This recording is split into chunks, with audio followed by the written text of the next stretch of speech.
ఉమ్మడి జిల్లాలోని 63 మండలాల ప్రజలకు నూతన సంవత్సరంలో మరిన్ని సేవలు అందిస్తామని జెడ్పీ చైర్పర్సన్ బోయ గిరిజమ్మ అన్నారు.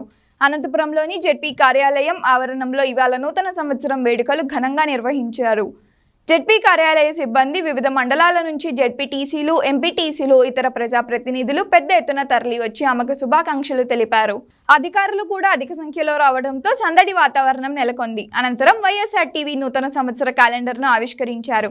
ఈ కార్యక్రమంలో MD Sainath Reddy, cameraman Murali, editor గురుతో పాటు ఇతర టీం సభ్యులు పాల్గొన్నారు.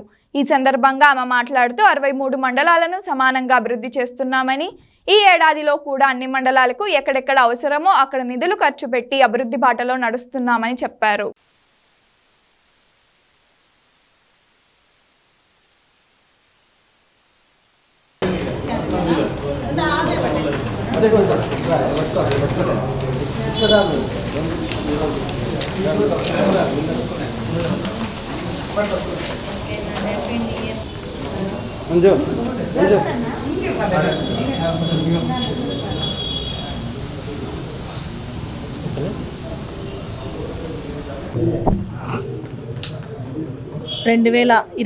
సంవత్సరానికి వీడ్కోలు తెలుపుతూ 2024 సంవత్సరానికి స్వాగతం తెలుపుతూ ఈ కొత్త సంవత్సరంలో మన అనంతపురం జిల్లా ప్రజలందరూ కూడా సుఖ సంతోషాలతో ఆయుర ఆరోగ్యాలతో సంతోషంగా ఉండాలని కూడా మనసారా కోరుకుంటూ అందరికీ కూడా ఆంగ్ల నూతన సంవత్సర శుభాకాంక్షలు తెలియజేస్తూ, అలాగే మహిళలకు, వైఎస్ఆర్ కాంగ్రెస్ పార్టీ కుటుంబ సభ్యులకు, శాసనసభ సభ్యులకు, పార్లమెంటు సభ్యులకు, శాసన మండలి సభ్యులకు, జెడ్పీటీసీలకు, ఎంపీటీసీలకు, ఎంపీపీలకు, సర్పంచ్లకు, వార్డు మెంబర్స్కి, మహిళలకు అందరికీ కూడా పేరు పేరున కూడా హ్యాపీ న్యూ ఇయర్ తెలియజేస్తూ, వైఎస్ఆర్ టీవీ ఛానల్ వాళ్ళకు కూడా నూతన సంవత్సర శుభాకాంక్షలు తెలియజేస్తూ, ప్రజలకు నిజాన్ని నిర్భయంగా తెలియజేస్తూ, ప్రజలకు అన్ని విషయాలు తెలియజేసేలాగా ముందుకు దూసుకు వెళ్ళాలని వైఎస్ఆర్ టీవీ యాజమాన్యానికి అందరికీ కూడా పేరు పేరున కూడా నూతన సంవత్సర శుభాకాంక్షలు తెలియజేస్తా ఉన్నా.